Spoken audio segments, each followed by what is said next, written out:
I'm Yael. I'm the director of product and product marketing at Regal.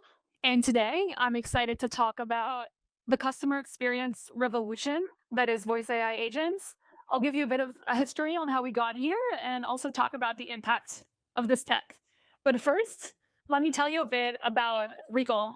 So, we are a voice AI agent platform helping enterprise consumer businesses create better, more personalized customer experiences at scale at a fraction of the cost of human agents.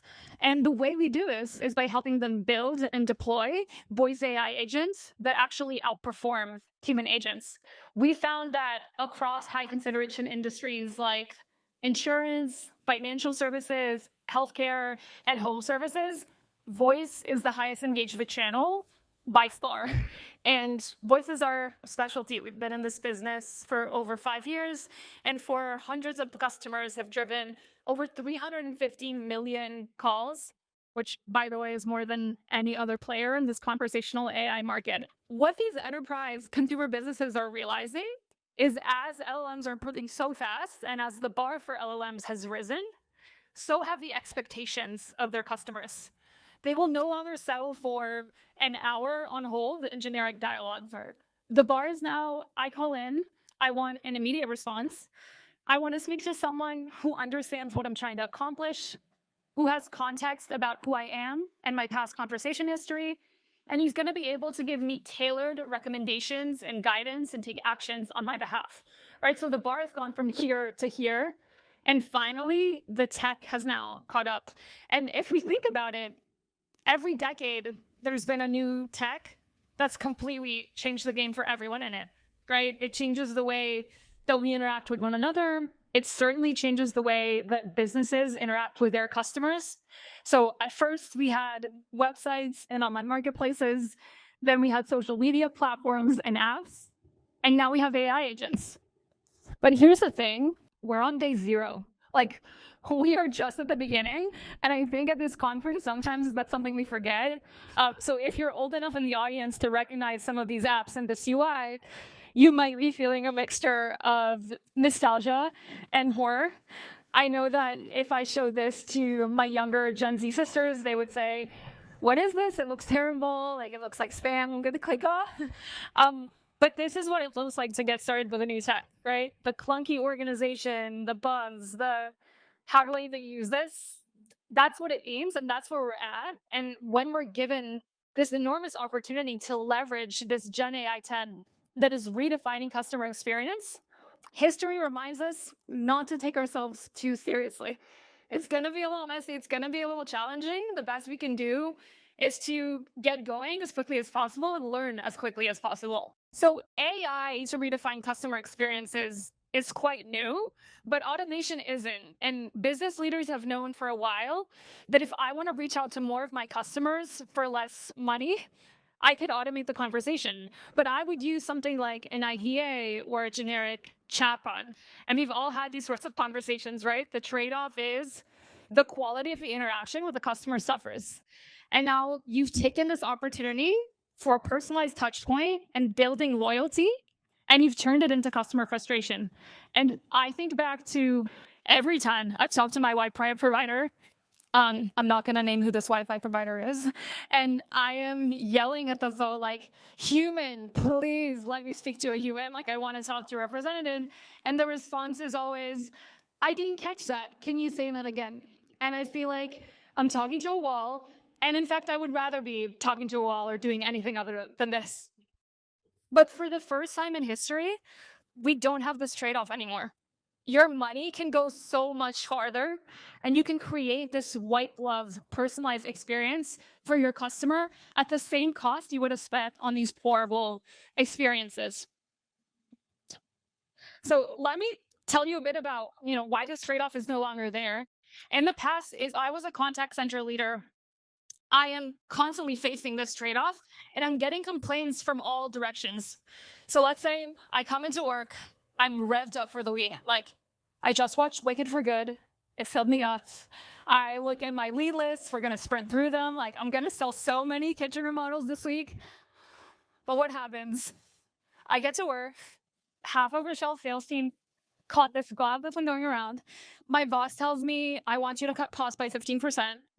And the business is growing, which is a good thing. But now I'm understaffed and I don't have the resources to hire more. And so my human agent team is getting burnt out and they're complaining. And now service is dropping and customers are complaining. And what started out as this amazing week has turned into a nightmare. Like I am deep in spreadsheets, bending over backwards, trying to make everyone happy. And it's impossible. But for the first time, AI agents make it possible. I want to reach out to more customers. AI agents have unlimited capacity, concurrency, and availability that can scale up and down at the touch of a button. I want to lower my costs. I can scale my AI operations at 20% of the cost of human agents. And here's the kicker. AI agents will outperform on behalf of my customers. They can actually provide that white glove tailored experience that my human agents simply don't have the time to provide with their current workload. And it can really be personalized by design on every layer of a conversation, right? So you can use customer data to tailor the speech and the logic of the voice AI agent. You can tailor its persona, its tone, its accent. Right? I can build an older female British voice for my older female British customers, and I can have it match my branded identity as well. I can have it pick up on fuzzy signals like intent and frustration and react to those and follow up in a personalized manner. So the value of this tech is easy to state, and actually building a demo that's going to blow you away isn't that hard either. But building an agent that scales to the enterprise needs is much harder. And it's because of all of these things that you see here under the surface. So I'll just give you one example. In highly regulated industries like insurance and healthcare, AI simply cannot handle the full end-to-end flow. Like you need a licensed human in the loop to actually close the deal or to update a policy, right? AI can do that today. And so that creates this challenge of, okay, how do I hand off from an AI agent to a human agent? And so many things can go wrong, right? Is I didn't set up the SIP transfer properly or the CCAS integration, or if I wasn't monitoring the call quality, the transfer could just drop and then I've lost that revenue opportunity. And likewise, if I didn't pass context, right, all that data from the AI conversation to the human agent that's handling the transfer, now my customer is frustrated because they're having to repeat themselves through all the same lines of questioning and I've entirely missed the point.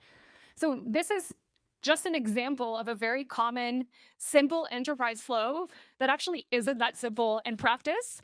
And that's the kind of challenge that enterprises are dealing with when they're hungry for this tech and want to get started. Because in fact, starting from scratch is an enormous undertaking, and they want to be taking advantage of this generative AI tech yesterday. So that's why they come to us. We're an all-in-one platform. We help them with the building, the testing, the monitoring, the deploying, the data integrations, and we walk them through every step of the process because their success is our success. And we found that customers that succeed with these AI deployments have a few things in common. So the first is they're customer obsessed. They're looking to improve the bar of customer interactions, not lower it. Second, they're data forward. And third, they're not afraid to take risks and innovate and play around with this new tech that they're not that familiar with. And for that reason, they're seeing massive gains across their business operations, from lean qualification to appointment scheduling, payment collections, and so on. And I want to share one example of a leader in the Medicare space that I think has really innovated in this regard, and that's eHealth. So if you haven't heard of eHealth, they are a private health insurance marketplace, and they help Americans compare plans and access coverage. And every year during AV, which just wrapped, you probably all know, they have a massive seasonal influx of inbound volume because over 34 million Americans are looking to access Medicare coverage. And this is not a new challenge. This is very common in healthcare. It's also common in educational industries. If you think about it, half of you in the audience, I know, New Year's is going to come. You're going to say, new year, new me, and you're going to sign up for a new program. And then those educational service companies are going to get a massive influx of volume too. So how do you handle that? Well, usually you staff, but you can never really quite staff up to the piece. And that's what eHealth tried to do. They hired hundreds of agents for this 3 month period, trained them really quickly. And still, because the volume was so up and down and so dynamic, some of their customers at periods of time had to wait on a hold for an hour just to get access to Medicare coverage. This is also a massive administrative pressure for that team, right? Imagine having to hire and train hundreds of staff.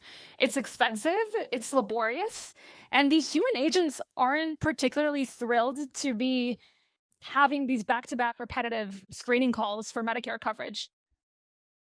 So we worked with them to build an end-to-end agentic workflow that could scale up and down dynamically to meet that peak in demand during AEP. And the first step of that was integrating with their systems, right? Their CRMs, their APIs, their brand guardrails, so we can make sure that data was synced throughout that screening process. Then we built a voice AI agent, Alice, that could personalize her screening questions to the customer that she was talking to. And then if the customer was qualified, she would transfer them to a licensed human agent that sat in eHealth's contact center platform. And by the way, for this agent, it was all tailored, right? So a lot of the people calling in are on the older side. So we made her speak a little bit louder and a little bit slower so that they could understand what she was saying. Once the transfer was complete, she would give a summary to the human agent of what just happened on her call. So again, the customer is starting right where they left off. They don't have to repeat themselves.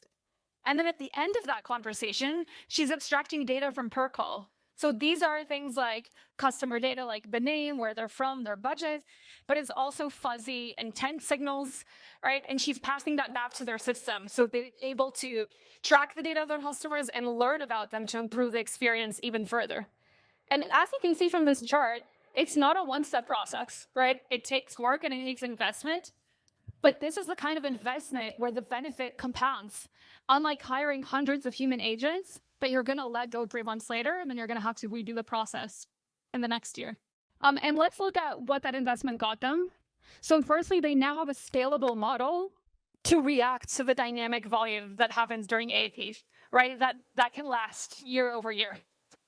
Because Alice was able to respond to customers as soon as they called and screen them quickly, personalize the speech, and qualify them, she was able to drive a 96% CSAT and matching the conversion rate of the human agents.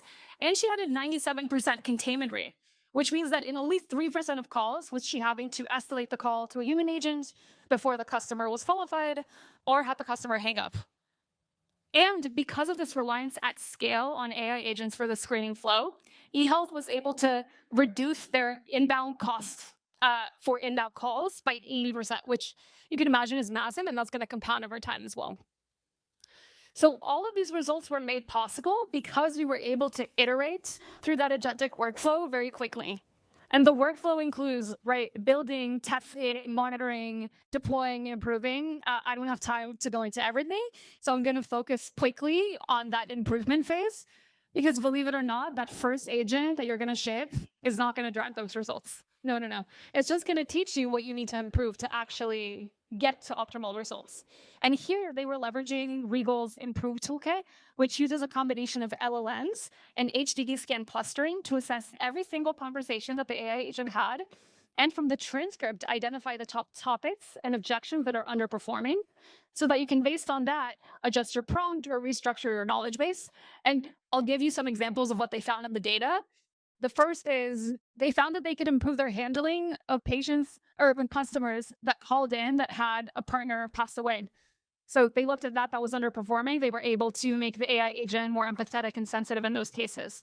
They also found that they could redistribute their human agent team to match the language preferences of their callers. Because again, we were able to extract all those language preferences from the AI calls and pass that into their system. And lastly, every time they made a change, they were able to move fast because we didn't have to test again from scratch. Testing in enterprise environments is really difficult because you have to be able to scale to the wide variety of customer interactions and edge cases. And they were able to build a regression suite in Regal using simulations where we use an LLM to assess their prompts, get them test coverage, and then simulate a conversation between their AI agent and the customer profile that they've defined and evaluate it against their success criteria. So that meant every time they made a change, they'd press a button, they rerun the suite and they can figure out, okay, then the agent improve. Is it still on par? Is it still empathetically reacting to people that are confused or frustrated during the conversation? So thank you so much for listening and for your attention. We've helped eHealth and many other businesses create delightful customer experiences at scale.